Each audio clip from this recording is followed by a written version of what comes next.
నారా లోకేష్ అనే నేను శాసనము ద్వారా నిర్మితమైన భారత రాజ్యాంగం పట్ల నిజమైన విశ్వాసం విధేయత చూపుతానని, భారతదేశ సార్వభౌమ అధికారాన్ని సమగ్రతను కాపాడుతానని, ఆంధ్రప్రదేశ్ రాష్ట్ర మంత్రిగా నా కర్తవ్యాలను శ్రద్ధతో అంతర్గత శుద్ధితో నిర్వహిస్తానని, భయం కానీ పక్షపాతం కానీ రాగద్వేషాలు కానీ లేకుండా రాజ్యాంగాన్ని శాసనాలు అనుసరించి ప్రజలందరికీ న్యాయం చేకూరుస్తానని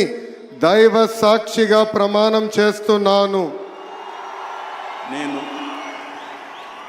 నారా లోకేష్ అనే నేను ఆంధ్రప్రదేశ్ రాష్ట్ర మంత్రిగా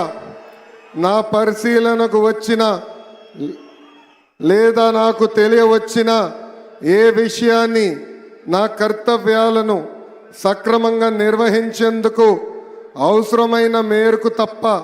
ప్రత్యక్షంగా కానీ పరోక్షంగా కానీ ఏ వ్యక్తికి లేదా వ్యక్తులకు తెలియజేయనని లేదా వెల్లడించనని